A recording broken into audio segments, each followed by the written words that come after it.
Ladies and gentlemen, my name is TotalBiscuit. I'm here to ask and answer one simple question. WTF is Naval Warfare? Well, this might look familiar to some of you if you happen to have Xbox Live Arcade, because this game went by the name of Aqua. This has been changed to Naval Warfare for no apparent reason whatsoever. I guess it's a more descriptive title, although a little bit more boring, I have to say. But whatever the case, it's a game by Games Distillery, and it's effectively a steampunk dual-stick shooter, but you're in the sea. So you are a boat, as opposed to a spaceship or anything else. So, let's get started. I'll show you a little bit of it. The first thing I would like to point out, however, is the fact that the controls with the keyboard and mouse are absolutely awful. As in, unusably bad. Allow me to show you why. So you've got up, down, left, and right is W, S, A, and D there, as you can see. The thing is that doesn't work for a dual-stick shooter of this type. It forces you to go in the direction that you hold it down. And since it's digital movement, it's really hard to go in the direction you want to go, particularly bearing in mind that one of your primary weapons is a forward-firing torpedo. So actually aiming it at anything is really difficult. It's fairly abysmal. It does not work with keyboard and mouse at all. It's just awful. However, you can use the Xbox 360 pad, but again, it is a criticism of mine that if you port something to PC and it doesn't control well with the native controllers, i.e. keyboard and mouse, then that's a black mark for you. Right, well, now that we're done with that, without further ado, let's kick it off with a single player. You did actually see a multiplayer option there. It is local only, so no online, I'm afraid, for you. There is a co-op mode, it would seem, but once again, you'll have to play that on the same machine. You also have a skirmish mode and your basic tutorial, so let's kick it off with the campaign here, shall we? Medium difficulty sounds reasonable, and on we go! Now, one of the strengths of this game... I guess it's time to prove your abilities. I guess it is. We have a situation here that needs our immediate attention. My radar readings show one of our iron walls is being held captive by the Gothians. Of course. We have to free it from the dock and escort it through the Gothian sector to the gate in the north. No problem. Once we've reached the gate, the iron wall can bring it down and escape. Let's Sounds hurry reasonable. now. Surprise is on our side. Thank you, Edison. I preferred the voice actor in the tutorial, who was actually British. That sounded much better. So yeah, steampunkish. So, as I was saying, one of the strengths of this game is its design, and the fact that you're, right now, I'm sort of sailing around with this boat that's, again, steampunkish, so I don't have a problem with that. The user interface is also suitably steampunkish. It's fairly enjoyable. I like the water effects. There's nothing wrong with those. Oh, hi, I've found some dudes. Let's go and deal with those. So, dual stick shooter style, you maneuver with one stick and you shoot with the other. Very easy, so the same way that you would expect any dual stick shooter like Geometry Wars to act. Controls are pretty good. I'm not entirely convinced by the idea that it's in the sea, because it doesn't seem to add an awful lot. However, I do have a flamethrower, so I'm now feeling significantly better about the game. Okay. Oh, yeah. Nice. Barbecue time. Thank you, Captain Gray. We're moving out at full speed. Wonderful. Glad to hear it. Okay, so I've got to protect this iron wall for the time being. That is one big-ass frickin' ship. It's okay, I have a flamethrower, which is highly useful in the middle of the ocean. Now, I do also have mines. Mines are good. They are actually homing mines as well, so they are colossally overpowered. And we have torpedoes, because what would a naval game be without torpedoes? The torpedoes are extremely effective, but they do only fire forwards. Let's call it, I don't know, I wouldn't say there's performance issues with the game per se. It is locked to 60 frames a second, which is always annoying, because that tends to mean that fraps will run at 30 FPS, which means the game is a bit jerkier than it should be. But, again, that doesn't matter. That's not something that would actually affect you anyway. It would be nice to see the frame rate cap removed, because some people like to play games at a higher frame rate, especially if they have a 120Hz monitor, but hey, there you go. Uh-oh, that doesn't look good. I don't think my flamethrower is going to work against these, somehow. I love the design, though. I really adore it. It's absolutely fantastic. Bit Crimson Skies stuff going on. This is basically the Crimson Skies of the ocean, I suppose. And that is a good thing. Bit further back in time than Crimson Skies. We're doing good so far. Now let's get some support from this squad shop. Sounds like a plan. So, this is another element of the game. You are able to recruit squads. And here we go. So, I saw some planes, didn't I? So, we might want to maybe just grab fighters or healers, perhaps. So you can actually have a squadron follow you around. It can give it basic orders, so that's pretty awesome. I think we might grab a healer squad, actually. There we go. That should do the job. That should hopefully keep the iron wall fixed. I don't know if they can actually repair the iron wall, but hey. So you can give basic orders by pressing the left button, and there you go, protect the iron wall. And yeah, it's really, really easy to do. It's not any kind of problem. Okay, let's get these switched out. Oh, it's a lot of torpedoes. Can you shoot the torpedoes out? The bombers are dropping guided torpedoes. Apparently you can. Shoot them down when they're in the water. They're pretty rubbish torpedoes if I can shoot them with guns. Good lord.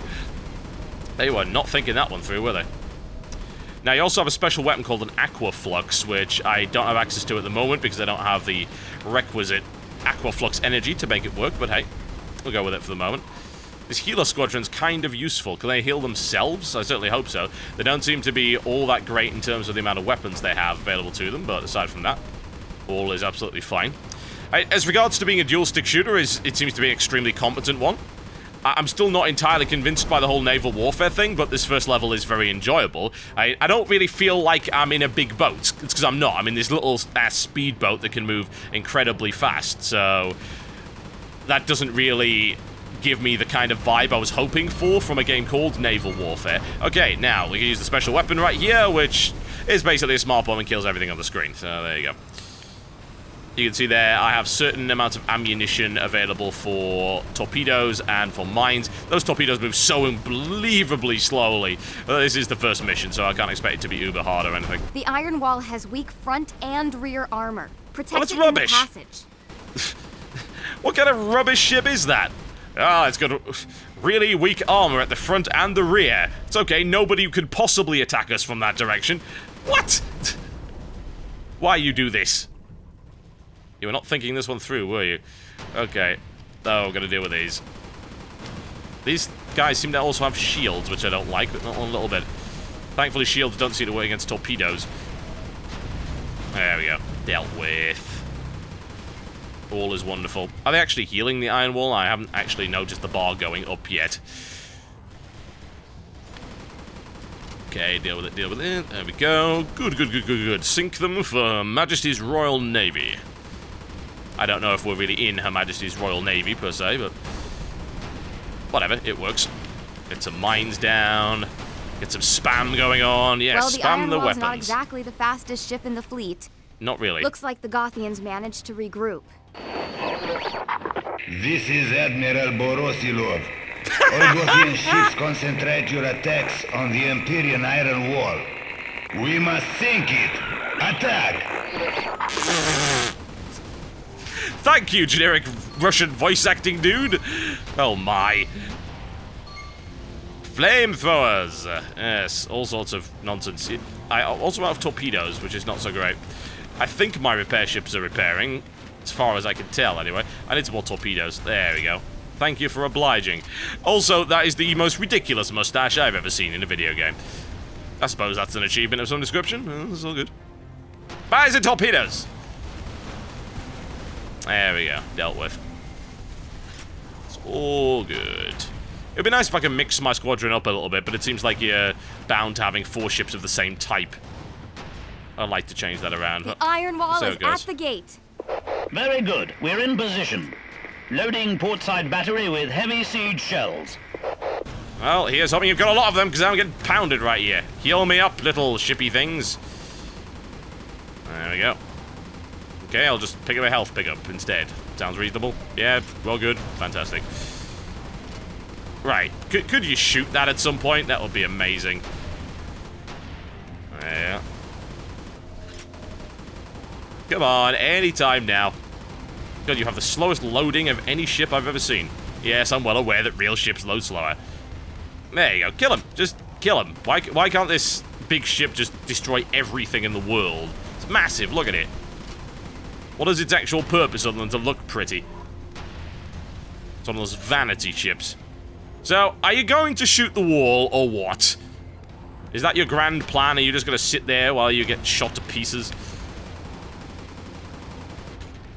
Flamethrowers, there we go. That shield is kind of annoying, to say the least. Set them on fire! For the good of the land, and it looks like my healer guys cannot heal the iron wall at all. Also, that shield is getting on my nerves. Get some torpedoes on it. Come on. Can you not fire the missiles? Speaking of missiles, I could fire mine. There we go. Are we good? Are you gonna shoot it sometime? Apparently so. There we go. Wonderful. Let's be honest. This boat is kind of rubbish. Now you decide. Wonderful. Thank you. This boat is still kind of rubbish. I could probably have blown this up myself. Good lord. You need bigger guns. There we go. It's a mostly aesthetically pleasing game. The gate Texture is quality's a down. bit... What a blast! You've Please shown some stop that. impressive fighting skills out there, Benjamin. Benjamin? We should now report to the Admiral. Old Dicey will be glad to hear that the missing sheep is returning to the herd. Oh, you are irritating.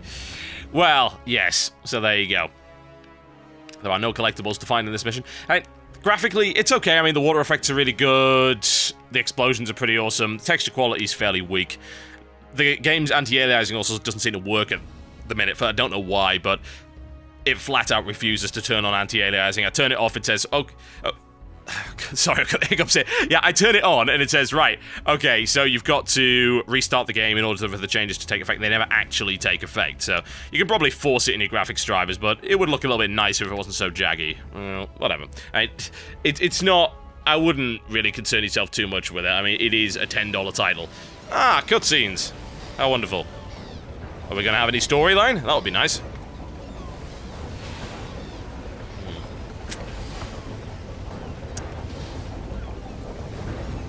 Sneaky, sneaky. Definitely sounds like it could sneak, doesn't it? Be wary, Good wary, morning, quiet. Captain Gray.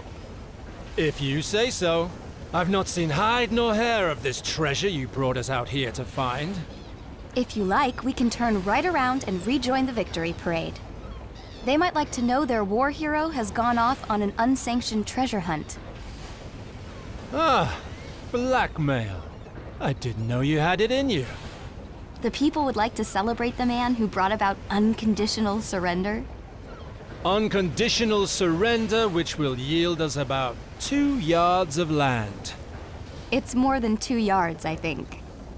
But I am certain about the treasure. I leave politics for someone else to worry about. Yes, and I'm usually that one. Well, there you go. A storyline. Again, look, gives me a little bit of a Crimson Skies vibe. It's not quite there, but... let's see what's going on in this mission. I'll do this mission, and I think we'll hope you're come to a right about conclusion. this treasure, Edison. Battle stations! Entering the Outer Rim rocks! Battle stations? Are you expecting an uprising of seagulls? I know you Frickin' don't care seagulls. for politics, but this area was an active war zone just 3 days ago. Not every Samurian was quite so happy with the armistice. Keep watch, we may find adventure after all. By adventure, I mean mass slaughter. It's always good. I like the fact that the way that he pronounced the name of whatever the hell that was barely sounded like anything. It's like every... Okay, we don't know how to pronounce it either. It's all good. Wreckage. We'll never maneuver our way around it. Then we'll shoot right through those barrels. What barrels? I don't see any barrels. Everything but barrels. Whoa, okay, there are turrets. Right, that's not so great, is it? I think I found doubloons. That's always good. Piracy! Wonderful piracy! Oh, come on, move. Okay, let's try torpedoes. Maybe that'll work. I don't have any. Right, so I cannot make my way past this. We will shoot right through this stuff. It's like, it's not working, Captain. Okay, I guess we're going this way then. I don't know what that golden wheel thing is. I assume it's some kind of collectible. Right. I think adventure's calling. Radar picked up an enemy signal to the east. Is it... Mines. Corsairs? Corsairs? They're nothing more than pirates. What would they hope to find here? All hands man the guns! Let's send these Corsairs back home! Corsairs? What? You don't pronounce it like that. Whatever. Well, the approach is to drop lots of mines and not even bother firing anything. as they give you all the mines you could possibly need to easily kill it with 0 effort. There we go. Problem solved. I'm not even firing in the right direction, it doesn't matter. Mines automatically home in and they're perfect for taking out large groups of enemies. So, it's all good. It's also not exactly hard to outmaneuver these things.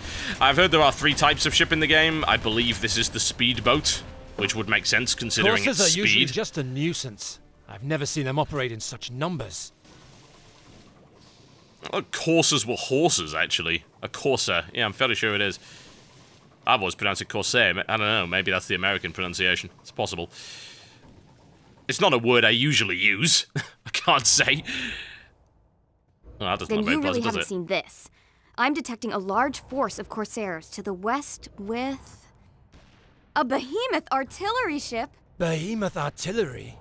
They were developed by the Gothian Empire. How do bloody Coursers get in possession of siege weapons? I don't know, but I do see Allied ships being held captive in a nearby bay. If we take down these turrets, we can get their support. 3 hours as chief engineer and you're already taking charge? Pretty much, because you're useless. You seem to be surprised by anything. Oh my god, they have an artillery ship. Woe is me. Okay. Let's deal with these bloody things. You don't exactly take huge amounts of damage from these turrets, thankfully. Admittedly, it's not that hard to dodge most of the bullets coming your way. Aiming is fairly reasonable with the 360 pad. It's a little off. It's not ideal. I don't feel it's anywhere near as precise as, say, Geometry Wars, but it's good enough. It serves the purpose. Once you get the right angle, anyway. Squadron ready for orders. Fantastic. Yes! The Sieger squad is joining us. Ooh, shotgun. Excellent. The firepower of the Sieger ships will take care of these Corsair fleas. Now the Behemoth is another matter. Ooh, now that is one big-ass ship. There we go. And the shotgun seems to do huge amounts of damage. Let's get some mines down. Some torpedoes in there. There we go. As I say, it's a competent dual-stick shooter. I think the style perhaps carries it, if this is the kind of thing you're looking for. It's certainly not the best dual-stick I've ever played. It's by far not the worst, though. Been loads of really incompetent dual-stick shooters. Since Geometry Wars came out, everyone tried to make the bloody things. In this case, it's good. It's a good, solid... Oh yeah, okay, I did not know that. There's actually 2 kinds of torpedoes. Anaconda torpedoes, which seem to be rapid fire, and then there's those. Okay. Cool. It's a fairly fun game, honestly. And it's a pretty cheap thrill as well, because it's about $10, £6. I think it might be €10 as well, so you may, unfortunately, fall upon the problem of that conversion. I don't exactly know why they keep insisting on doing that, but it seems to be the way for these Xbox Live Arcade releases as well, with the exceptions of Ancients of Ogre, which was actually a reasonable price there. I think it's about €9 or something like that, so, I mean, there's not a huge difference by any stretch.